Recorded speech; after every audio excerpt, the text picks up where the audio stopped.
இதயம் வெடித்து விடாமல் இருக்கட்டும், சாவு உன்னை காவு கொள்ளாமல் இருக்கட்டும். உன் கற்பு நெறிக்கு சிறிதும் மாசு வராமல் நடக்கும் இந்த நாடகம் நாட்டின் நலனுக்காக, உன் கனவை காப்பாற்றுவதற்காக. யார் இவன்? எங்கிருந்து வந்தான்? என்ன இவன் பழைய கதை?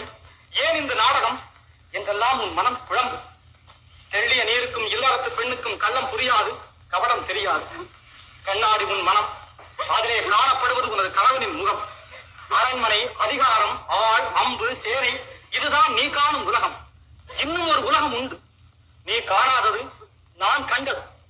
கேள். காய் சுற்றுவார்கள், கலப்பி பிடிப்பார்கள், உழுவார்கள், விதைப்பார்கள், அறுப்பார்கள், சுமப்பார்கள், உண்ண மட்டும் உணவில்லாமல் தவிப்பார்கள். அந்த மாபெரும் கூட்டத்திலே நானும் ஒருவன். படையிலே சேர்ந்தேன், மக்களுக்கு பணிபுரிய, நாட்டை காக்க. சேர்ந்த பின்பே அறிந்தேன், ஆற்ற வேண்டிய படை மக்களை அற வைத்தது, வாழ வைக்க வேண்டிய படை மக்களை மாற வைத்தது என்று. உங்கள் ஆட்சியின் கொடுமைகள் அனைத்தையும் கண்டேன். ஆதரவற்ற குடும்பங்கள் தவிப்பதையும் பார்த்தேன். மக்கள் அழுத கண்ணீர் ஆழ பெருகும். சண்டை வேண்டாம், உணவு வேண்டும், வாழ்வு வேண்டும் என்று அழுவார்கள். அவர்களை அடிக்க சொல்லுவார் தளபதி, அணைக்க தாவும் என் மனசாட்சி. உள்ளம் துடித்தது, உதிரம் கொதித்தது. ஏன் இப்படி? எதற்காக? நடக்கலாமா? சரிதானா? இவைகளை எனக்குள் நானே கேட்டுக்கொண்டேன். ஒரே ஒரு முடிவுக்குத்தான் வந்தேன். மக்களிலே ஒருவன் தலைவனாக வரை மன்னராட்சியின் அக்கிரமத்திற்கு முடிவே இருக்காது என்று அறிந்தேன். படையிலிருந்து விலகினேன், புரட்சி கூட்டத்திலே புகுந்தேன். புரட்சி என்றதும் பயந்து விடாதே. இது ஆழத்திற்கும் ஆயுத புரட்சி அல்ல. அதில் எங்களுக்கு நம்பிக்கையும் இல்லை. ஆனால் நாங்கள் தீயிடுவோம், தீமைக்கு கொள்ளையடிப்போம், மக்கள் உள்ளங்களை குவித்து வைத்து அனுபவிப்போம், அறிவு பொருள்களை. கத்தி எடுக்காத, ரத்தம் சிந்தாத அறிவு புரட்சி அது. கொல்லாமையை போதித்து மக்கள் குணத்தை மாற்றியதை கொடுமை என்றது உங்கள் ஆட்சி. பிடிபட்டேன் ஒரு நாள், உதைப்பட்டேன், சிறையில் வதைப்பட்டேன்.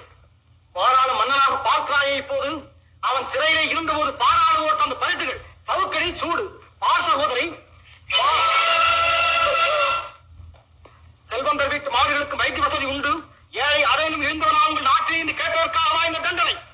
பட்டேரை பலவுயரும், கெட்டேரா, பரிகாரனாக மாறினேரா? நான் குடியவனாக இருந்திருந்தால் உன் கற்பை எளிதில் சூறையாடி இருக்க முடியும். இல்லை மனோகரி, இல்லை. நான் பலனளிக்கும் கயனியானேன்.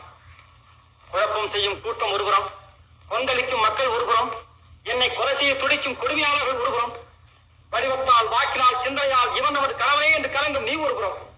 இதற்கிடையில் தான் வாழ்கிறேன் மன்னனாக. பட்டு பட்டு தேறி என் இதயம் எந்த வாரங்களையும் தாங்கிக் கொள்ளும். ஆனால் என்னை உன் கணவனாக கருதி மகிழ்ச்சியோடு பார்த்தால் என்னால் தாழ முடியாது சகோதரி, என்னால் தாழ முடியாது. அதற்கும் இன்று ஒரு முடிவு வந்து விட்டேன். சாரம் இறங்கி விட்டது. நான் வருகிறேன். அண்ணா, அண்ணா, அண்ணா, அண்ணா, அண்ணா, என்னை மன்னித்து விடுங்கள் அண்ணா. உண்மையிலேயே என்னை நம்புகிறாயா மனோகரி? நம்புகிறேன் அண்ணா, நம்புகிறேன். நான் மட்டும் என்ன, இனி இந்த நாடே உங்களை நம்பித்தான் ஆக வேண்டும். சகோதரி, அண்ணா, சகோதரி,